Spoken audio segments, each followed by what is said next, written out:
back to my channel. My name is Lisa. I am the soul creator behind SoulxxAlchemy, and today's video is all about December 2020 and the energy that it holds for you. I will have to say that this reading is by far one of the most beautiful readings I ever got the chance to interpret.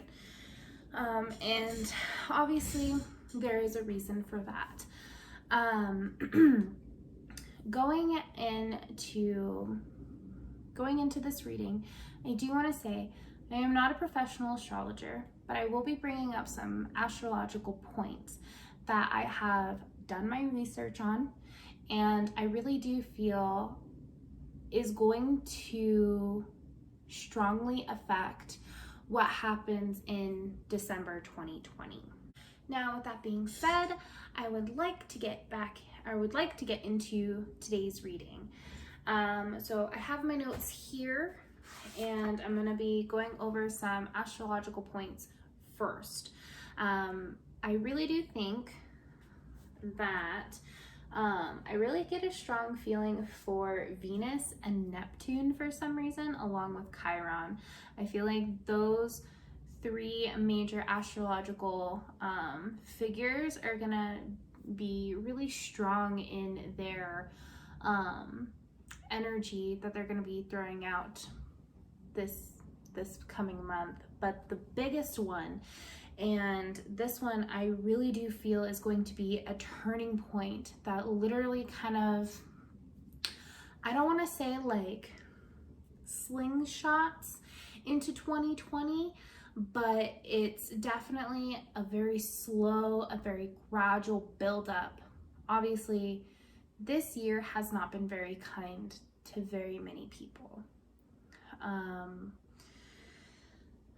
This year has been groundbreaking for growth, for healing, for a chance for us as a collective to move inward and really work on and heal those that hidden self of us, our shadow sides, like heal that part of ourselves.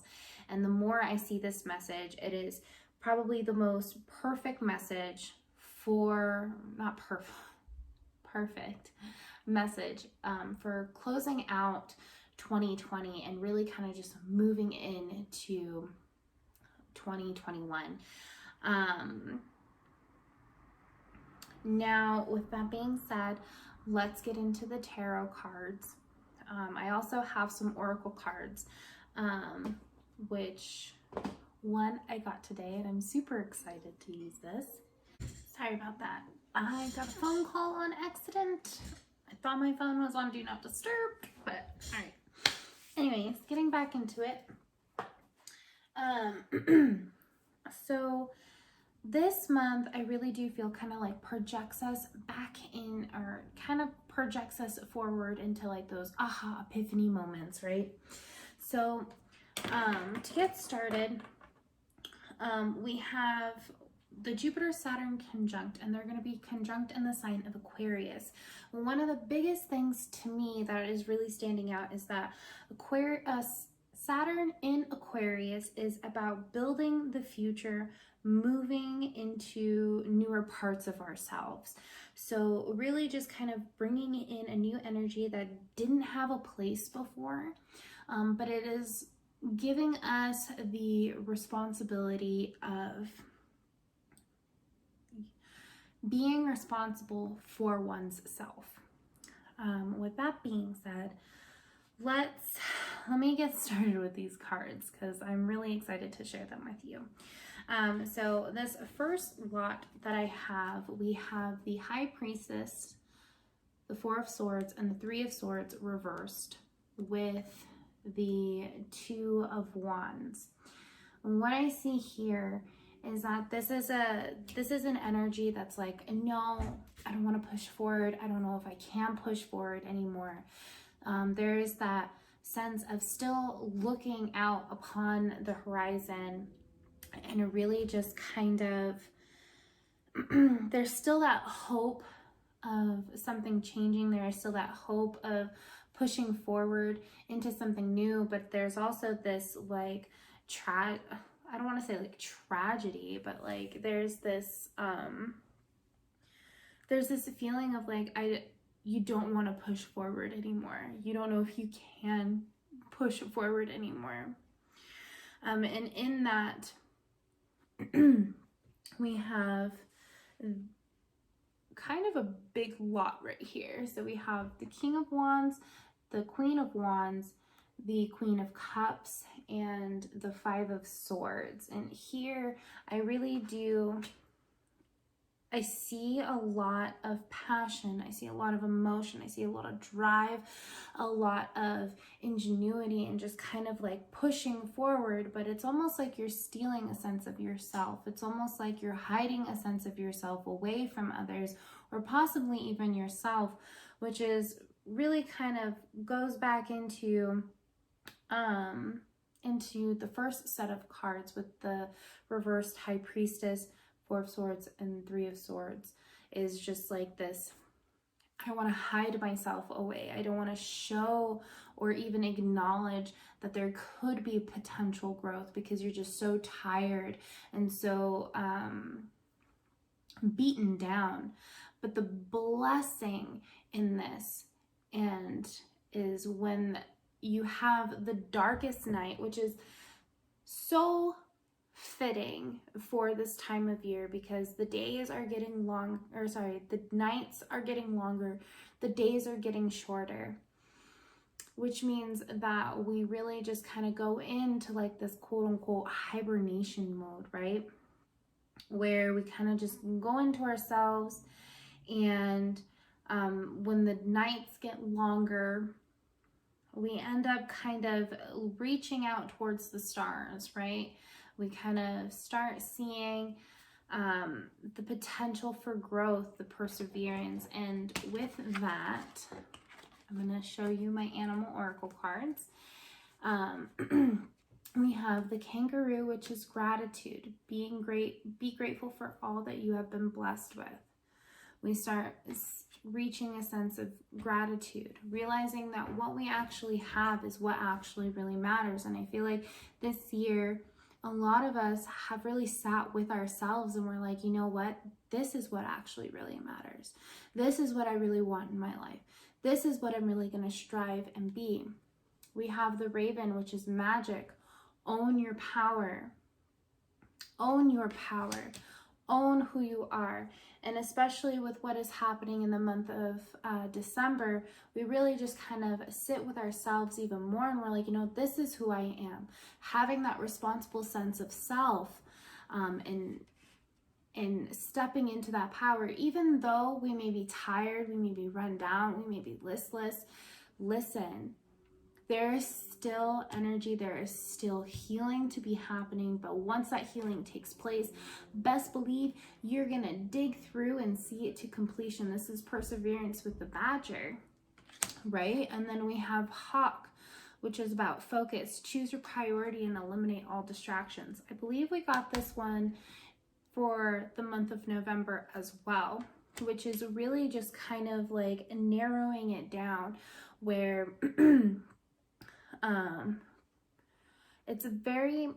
the hawk I see is a very intellect, very airy card, very mental, right? Where you really just kind of, I want to say like bunker down, figure out your goal, figure out your stride, and then you just go for it. Choosing your priority, eliminating all distractions, and just going for it. Now, what this says and what this means, and then as part of the healing message that it is, from my Romance Angels deck, we have make the effort. Great love is worth taking the steps you're guided to take, which is this one.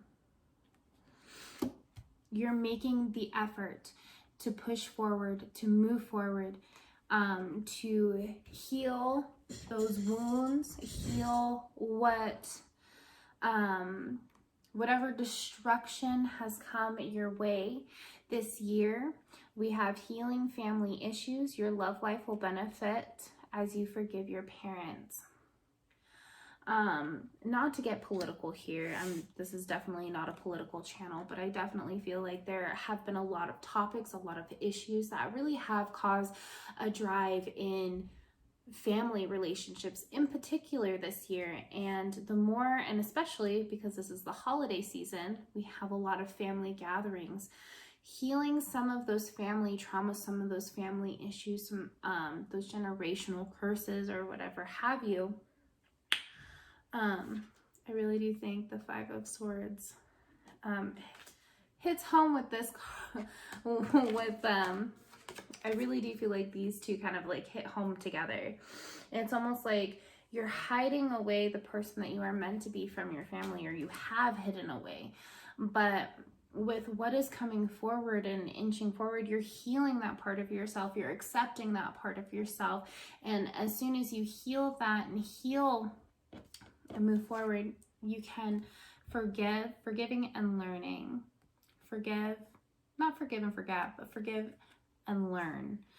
As you release and heal the past, you experience more love in your present moments. And I feel like that's what this is really all about, is kind of learning to love who you are, learning to love what the process in which you are going through. We are all, as a collective, we are definitely, I don't want to say we're definitely hurting, but there is some sort of pain in which we are healing from, that we are growing from, that we are learning from. And as tiring as it must be, and as run down as we must feel, this year is coming to a close. It is coming to a close with a bang. We are just around the corner from eclipse season. We have the full moon in Gemini coming up at the end of November, which I believe is November 30th. And then we have one of the biggest planetary or astrological transits happening in December, along with another, we're in eclipse season too. So there's a lot of hidden things that have been hidden that are coming to the surface, that are definitely going to be healed, definitely going to be learned from. I think this is where we get, what did I say? I wrote it down.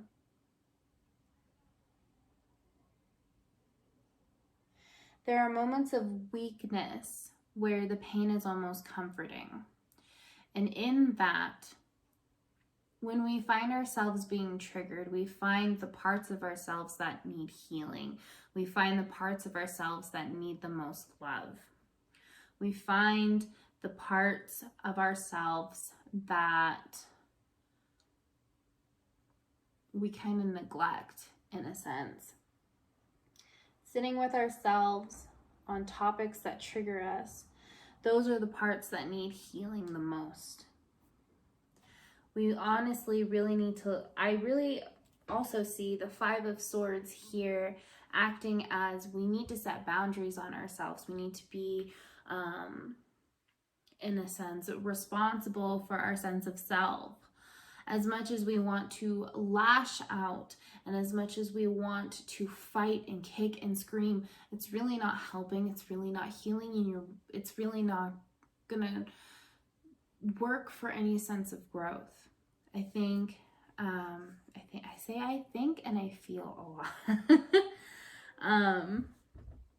But to end this reading, I am going to go over my Isis Oracle, and I did pick out one card in particular, and it is the Temple of Cornelian, entering the fierce belly of Sekhmet.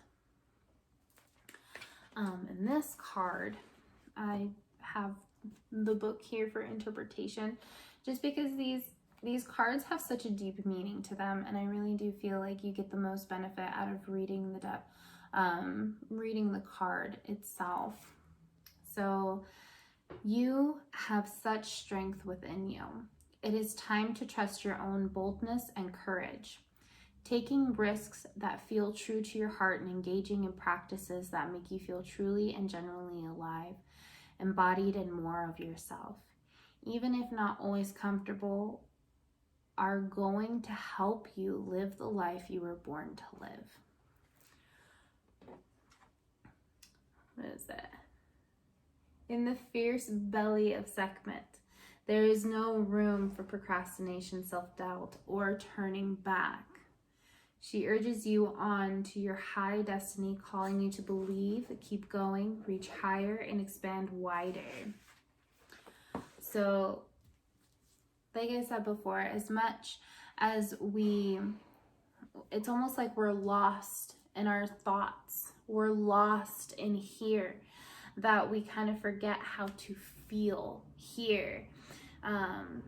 Where the sense of logic kind of misguides us, our sense of heart and intuition kind of bring us back to where we need to be. It is all about balance. Sometimes we lose our sense of feeling and we just kind of get lost in that, where our intellect brings us back to where we need to be.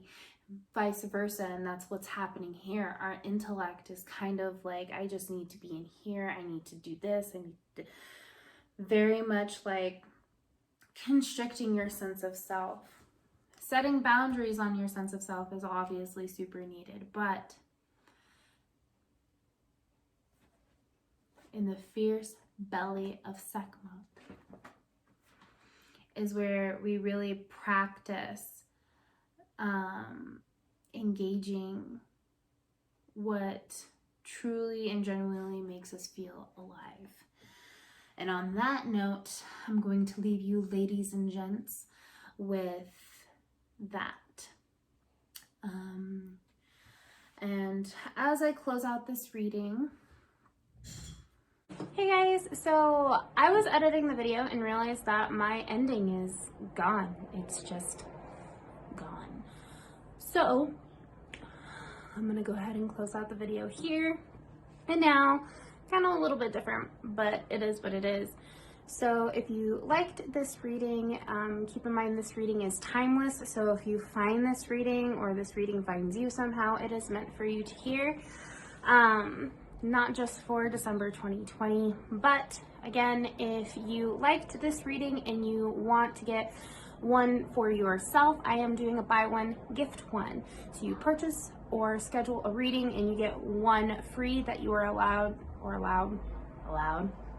that you are able to gift to someone else or keep for yourself for a later time. If you, like I said, if you like this video, go ahead and like it, share, and don't forget to subscribe to get more videos like this. Other than that, everything will be in the description box below. So just go ahead and hit that up. Thank you so much for tuning in today, and I'll see you guys all next time.